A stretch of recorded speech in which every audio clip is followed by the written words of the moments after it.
বিসমিল্লাহির রহমানির রহিম।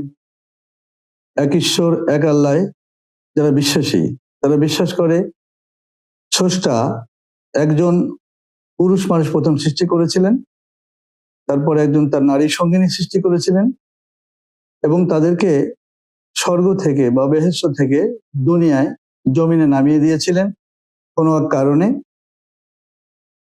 সেই সেই সময় থেকেই আদম সাল্লাল্লাহু আলাইহি সাল্লাম, আমরা বিশ্বাস করি আদম সাল্লাল্লাহু আলাইহি সাল্লাম সে ব্যক্তি যার কাছে কিছু বাণী দিয়েছিলেন। কিতাবপ্রাপ্ত নবী যারা, তাদের কাছে আল্লাহ বাণী দিয়েছিলেন এবং নবী রাসূল বিভিন্ন ভাষায়, আরবি ভাষায় নবী রাসূল মুবাশশিরান, গ্রিস ভাষায় এটাকে বলা হয় হারমেস, আমরা যদি সংস্কৃত ভাষায় বলি এটাকে বলবো ঋষি। ঋষি তাদের কাছে আল্লাহ কিতাবের বাণী নাজিল করেছিলেন। এই যে বাণী, এটাকে পবিত্র বাণী বলা হচ্ছে, হলি সিম্বল। একসময় ভাষা ছিল সিম্বল বা সাইন, ভাষার শব্দ, বাক্য, অক্ষর কিছুই ছিল না। আল্লাহ সমস্ত ভাষা সৃষ্টি করেছেন এবং আল্লাহ লিখিতভাবে তার কিতাব প্রথম নবীদের উপর নাজিল করেছেন, কিতাবপ্রাপ্ত নবীদের উপর, তারপরে লিখিত আকার দিয়েছেন। আল্লাহ কোরআনে বলছেন যে লিখিতভাবে দিয়েছেন, প্রথম পর্যায়ে তো লেখার উপকরণ ছিল না, তখন কিভাবে দিয়েছেন? মুসা সাল্লাল্লাহু আলাইহি সাল্লামের উপরে আল্লাহ পাথরের ফলক সমূহে লিখে দিয়েছেন তুর পাহাড় থেকে, এবং সেটা লিখিয়েছিলেন কাকে দিয়ে? সেটাও বলছেন আল্লাহ যে ফেরেশতাদের দিয়ে লিখিয়েছেন, যারা কোনো ভুল করে না, আল্লাহর নির্দেশে তারা কাজ করে। এবং আল্লাহর বাণী আদিকাল থেকেই অত্যন্ত পবিত্র বাণী বলে বলা হয়। এটাকে আমরা নাবা বলছি, সংবাদ, আল্লাহর সংবাদ, বাসিরান, good tidings, the holy message. এই মেসেজ আল্লাহ লিখিতভাবে দিয়েছিলেন। সবকিছু আল্লাহ লিখিতভাবে সংরক্ষণ করেছেন। আল্লাহর কিতাবের বাণী, আল্লাহর কিতাবের বাণী তো মহাশক্তিশালী বাণী, মহামর্যাদাপূর্ণ বাণী, আল্লাহর বাণী। সুতরাং এটা লেখার মধ্যে যেন কোনো ভুল না হয়, সেজন্য ফেরেশতাদের লিখিয়ে ওই সময় দিয়েছিলেন। ওই সময় প্রাথমিক আল্লাহ তো যুগকে এগিয়ে নিয়ে আসতে পারেন, যে যুগে যা ছিল সে সময় পাথরের উপর পাথরের স্টেলার উপরে, তারপরে হাড়ের উপরে খোদাই করে বিভিন্ন ভাবে আল্লাহ এই বাণী, পুরোপুরি বাণী দিয়েছিলেন। পরিপূর্ণ কিতাবে, কিন্তু সবগুলো কিতাব, আল্লাহ যত কিতাব নাজিল করেছেন পরিপূর্ণ কিতাব নাজিল করেছেন।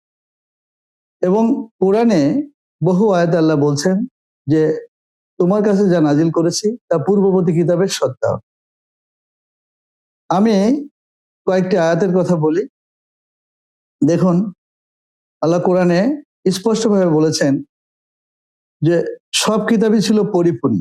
মুসার উপরে যে কিতাব নাজিল করেছিলাম সেটাও ছিল পরিপূর্ণ, এবং প্রত্যেক বিষয়ের নির্দেশ এবং বিস্তারিত ব্যাখ্যা ছিল, সহজ সরল ভাষায় ব্যাখ্যা ছিল। আদম সাল্লাল্লাহু আলাইহি সাল্লামের যে কিতাব নাজিল করেছিলেন সেটা ছিল সৎপথ নির্দেশনা, এবং আল্লাহ বলছেন যে এই সৎপথ নির্দেশনা যদি অনুসরণ করে তাহলে তোমাদের কোনো ভয় নেই, তোমরা দুঃখিত হবে না। আল্লাহ লিখিতভাবে যে কিতাব নাজিল করেছিলেন সেই কিতাবগুলো ছিল পরিপূর্ণ। আল্লাহ ইব্রাহিম সাল্লাল্লাহু আলাইহি সাল্লামের উপর যে কিতাব নাজিল করেছিলেন সেটাকেও বলছেন পরিপূর্ণ। 53 নম্বর আয়াতে, 53 নম্বর সূরায় 36-37 নম্বর আয়াতে বলছেন। আল্লাহ মুসার উপর যে কিতাব নাজিল করেছিলেন সেটাকেও পরিপূর্ণ বলেছেন, এবং 144-145 নম্বর আয়াতে আল্লাহ বলছেন দাউদকে তিনি স্তব সঙ্গীত সমূহ, এটাকে স্তব সঙ্গীত বলা হচ্ছে, এটা জাবুর আরবি শব্দ, সামস বা হিমস ইংলিশে। আল্লাহ বলছেন যে আমি একটি কিতাবই নাজিল করেছি, এবং মুসার উপর যে কিতাব দেওয়া হয়েছিল কোরআনের, সেটা কি অগ্রদূত এবং রহমত স্বরূপ। আল্লাহ বলছেন যে আল্লাহ আল কোরআনের যে বাণী সমূহ, এই বাণী আছে সম্মানিত সহিফা সমূহে, পূর্বের সহিফা সমূহে আছে। আল্লাহর বাণী, আল্লাহ বলছেন যে আমি একটি কিতাবই মাত্র নাজিল করেছি, একটি কিতাব। আল্লাহ মহাজ্ঞানী, আল্লাহ মহান্যায়বিচারক, আল্লাহ ত্রুটিহীন আল্লাহ। সুতরাং আল্লাহর বাণীর কোনো পরিবর্তন করতে পারেন না। আল্লাহ বলছেন আমার বাণীর কোনো পরিবর্তনকারী নেই এবং আমি অপরিবর্তনীয় বাণী সমূহ নাজিল করেছি এবং পরিপূর্ণ কিতাব। সেই কিতাবকে কারা ধ্বংস করেছে, কিতাবকে কারা বিকৃত করেছে, কিতাবকে কারা গোপন করেছে, পরবর্তীতে যখন চামড়ার কাগজের উপরে লেখা শুরু হয়, কাগজ আসে, চামড়ার কাগজ, পার্সমেন্ট, আল্লাহ বলছেন যে ইহুদি পণ্ডিতরা সে বাণী কিছু লিখতো, কিছু ছেড়ে দিত, কিছু গোপন করত তাদের সাথে। এইভাবে কিতাব যখন উপকরণ ছিল না লেখার উপকরণের কারণে এই কিতাবগুলো বিকৃত হয়ে গেছে। আল্লাহ বহু আয়াতে এটা বলছেন যে এই বাণী হলো এভারলাস্টিং, কুতুবুন কাইমাতুন, এভারলাস্টিং রাইটিংস। আল্লাহর এই বাণী পরিপূর্ণ তো ছিলই এবং এটা চিরন্তন বাণী, শাশ্বত বাণী। একসময় তো লিখতো কিসের উপর? গাছের বাকল, বাঁশের স্লিপ, পাপিরাসের পাতা, কাঠের স্লিপ, কাঠের তক্তা, যে যুগের জন্য মৃত কচ্ছপের বুকের খোল, মৃত প্রাণীর হাড়, এই সমস্ত উপর লিখতো। কি ভাষায় লিখতো? সে ভাষায় আমরা দেখেন, ভাষার আল্লাহর কিতাবের নামেই কিন্তু ভাষার নাম হয়ে গেছে বৈদিক সংস্কৃত। আবেস্তা, জিন্দা আবেস্তা, আবেস্তা ভাষা এটা রাখা হয়েছে। সমস্ত ভাষাগুলোর, প্রাচীন ভাষাগুলোর নাম আল্লাহর কিতাবের নামেই কিন্তু হয়ে গেছে। এইগুলো আমরা যদি প্রাচীন ভাষা, লিখিত ভাষার ইতিহাস দেখি, তাহলে দেখবো যে কোইনিফর্মস মানে সুমেরীয় অঞ্চলের ভাষা, হিরোগ্লিফস মানে চিত্রলিপি, এগুলো ছিল মিশরীয় অঞ্চলে 3500 4000 বছরের পুরনো এই লেখাগুলো। আমি কিছু কিতাব, এই ধরনের কিতাবের নাম আপনাদেরকে বলি, আমি যেগুলো 1700, 1800, ঊনবিংশ শতাব্দীতে খনন কার্যের মাধ্যমে যে কিতাবগুলো পাওয়া গিয়েছিল এবং তার আগেও কিছু কিতাব পাওয়া গিয়েছিল বিভিন্ন ভাবে, সেই কিতাবের নাম এবং সেই কিতাবের নামও পরিবর্তন হয়ে গেছে। প্রথম হলো ইউরোপিয়ানরা কি কিতাব ব্যবহার করতো? ভিংটা সংকেত, এক ধরনের সংকেত 1875 সালে হাঙ্গেরীয় প্রত্নতাত্ত্বিক সোফিয়া তোরমা রোমানিয়ার তোদরোস এলাকা থেকে পোড়ামাটির পাত্রে উদ্ধার করে। এক ধরনের পোড়ামাটির পাত্র যার মধ্যে স্বস্তিক চিহ্ন দিয়ে, ক্রোশ চিহ্ন দিয়ে এগুলো লেখা ছিল। এই লেখাগুলো কৃষিভিত্তিক সমাজের মানুষ তাদের যাপিত জীবনে ব্যবহার করত, তাদের পরিপূর্ণ জীবনে এগুলো ব্যবহার করত। আমরা চাইনিজ বিষয়গুলো যদি দেখি, দেখবো যে আকাশবাণীর হাড়ের লিপি, অরাকল বোন স্ক্রিপ্ট, এইটা দিয়ে তারা করতো। এখানে 64 স্বরমাত্রা একটি কিতাব ছিল, যে কিতাবটির পরবর্তীতে নাম হয়েছে আই থিঙ্ক পরিবর্তন উচ্চ শ্রেণীর কিতাব। তারপরে ইথিওপিয়ার গিজ ভাষায় একজন স্কটিশ পর্যটক বুরুস 1730 থেকে 1793 খ্রিস্টাব্দ পর্যন্ত তার জীবনকাল, এই 5টি অধ্যায় বিভক্ত গিজ ভাষা, ইথিওপিয়া গিজ ভাষা একটা কিতাব উনি উদ্ধার করেছিলেন। সেই কিতাবের নাম হলো বুক অফ ইনোস। তারপরে চাইনিজ একটা স্বরমাত্রা, 64 স্বরমাত্রা একটা কিতাব পাওয়া যায়। এটাও এর সবচেয়ে ভালো সিকোয়েন্স যেটা, সে সিকোয়েন্সটা আমি বললাম হাড়ের উপর লেখা ছিল এই কিতাবটা। সিকোয়েন্সটা হলো কিং ওয়েন ওয়াং সিকোয়েন্স। এটা আসলে উনি কিং ছিলেন না, ওনার ছেলে পরবর্তীতে কিং ছিলেন, সেজন্য নাম হয়েছে। উনি ছোট্ট একটা রাজনৈতিক একটা অঞ্চল চীনের জো অঞ্চলে উনি শাসন করতেন। আমি কমিউনিটি যে শাসন ব্যবস্থার কথা বললাম, সে একই অবস্থা শাসন করতেন। এই কিতাব থেকেই কনফুসিয়াসের নাম জানি, তাওবাদ, কনফুসিয়াজম সবকিছু সৃষ্টি হয়েছে এখানে। 10 ডানা নামে একটা কিতাব লিখেছিলেন কনফুসিয়াস। উনি বলেছিলেন যে এই কিতাবের লেখক আমি না, এই কিতাবের আমি সংকলক মাত্র। চীনে আরেকটা কিতাব পাওয়া যায়, সেটা অষ্টত্রিমাত্রার কিতাব। এটাকে বাগুয়া, পাকুয়া এবং ভিয়েতনামি ভাষায় বাতকুয়াই বলে, জাপানি ভাষায় কাঞ্জি বলে, একই ধরনের। অষ্টত্রিমাত্রা হলো 64 স্বরমাত্রার মতোই এই কিতাব। আমরা ঋগ্বেদের কথা জানি, আভেস্তার কথা বললাম, এগুলো অনেক আগের কিতাব।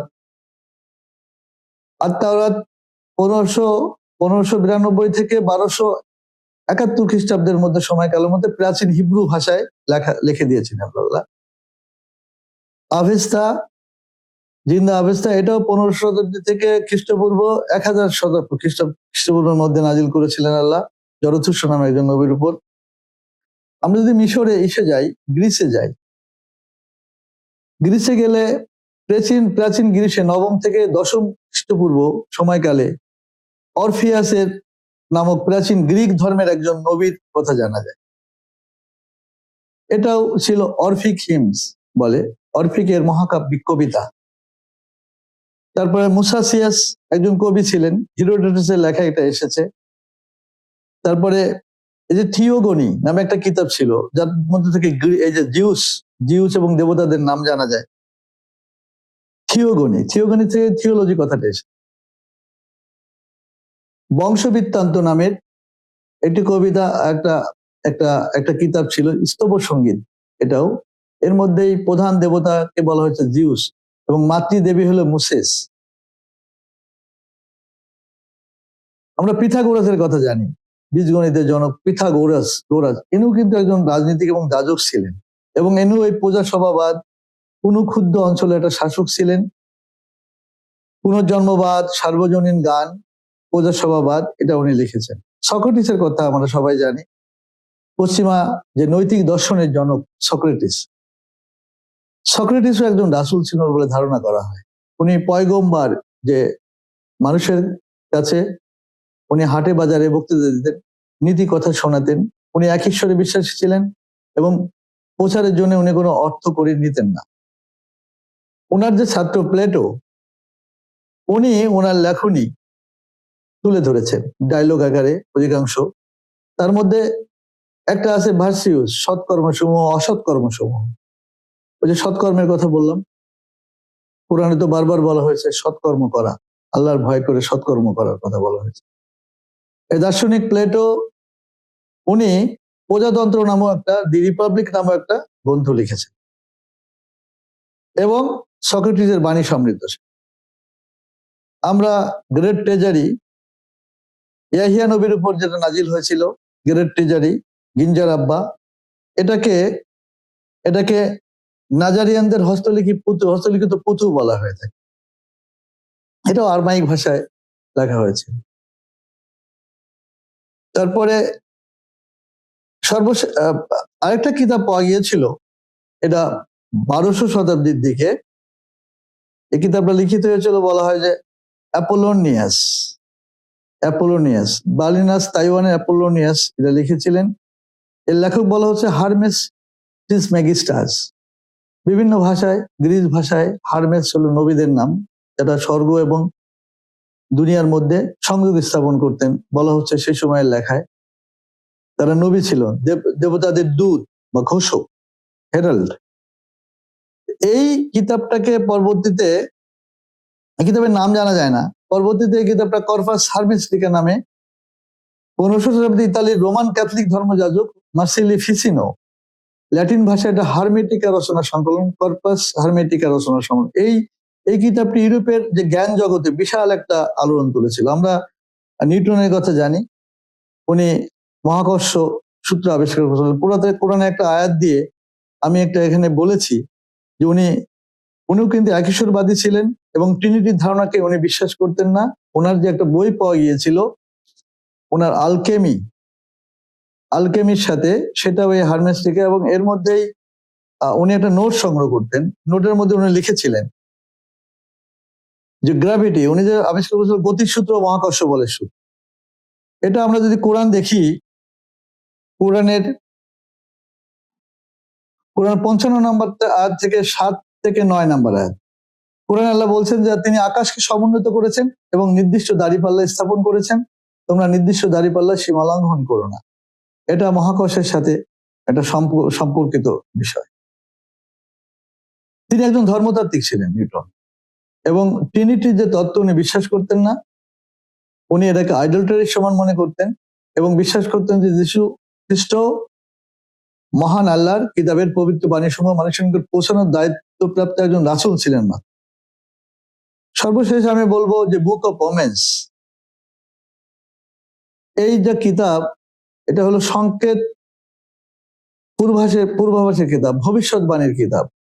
এর মধ্যে, এই কিতাবের মধ্যে টেংরিকে বলা হয়েছে পরম সর্বোচ্চ, টেংরিবাদ। টেংরি আকাশ দেবতা, টেংরি। এবং টেংরিবাদের যারা ছিল, হাওয়াকু খান, চেঙ্গিস খান, এরা, খান অর্থ হলো খলিফা, আল্লাহর দুনিয়ায় যে জমিনে আল্লাহর ক্ষমতার যারা প্রতিনিধি। উইলিয়াম ব্রুক 1254 সালে প্রেমিস ফ্র্যাঙ্কিঙ্গান মিশনারি ও পরিব্রাজক উইলিয়াম ব্রুক তার ডায়েরিতে লেখছেন মঙ্গল খানদের বিবরণে, চেঙ্গিস খানের চতুর্থ প্রজন্মের শাসক মঙ্গকে খান। ওনার শাসনকাল ছিল 1251 থেকে 1259 পর্যন্ত। ওনারা পরে ইসলাম গ্রহণ করেছিলেন এবং উনি লিখছেন, উদ্ধৃতি দিয়েছিলেন, আমরা বিশ্বাস করি এক অদ্বিতীয় ঈশ্বরে, যার ইচ্ছা আমরা বাঁচি, যার ইচ্ছা আমরা মরি, যার জন্য আমাদের অন্তর ন্যায়পরায়ণ হয়। ঈশ্বর আমাদের হাতে যেমন বিভিন্ন আঙুল দিয়েছেন, তেমন ভাবে বিভিন্ন পথ দিয়েছেন, শুধুমাত্র তারই নিকট করতে হয়। তাহলে সমস্ত যে ধর্ম, এই কিতাব ভিত্তিক যে ধর্ম, সেই ধর্ম একই ধর্ম। আমরা আল কোরআন থেকে আল্লাহ আমাকে যে জ্ঞান দিয়েছেন তা দিয়ে আমি দেখাবো, বলবো আল কোরআনে আল্লাহ বলেছেন যে আল্লাহর কিতাবের সর্বশেষ সংস্করণ আল কোরআন। আমি মুসলিম জাতির কথা আগে বলেছি, মুসলিম জাতি শুধু একটা কোরআন, একটা কিতাব যদি আমরা পাই, সেই কিতাবে যদি আমরা বিশ্বাস স্থাপন করি, তাহলে পৃথিবীতে ধর্মের মধ্যে হানাহানি থাকবে না। সবাইকে ধন্যবাদ।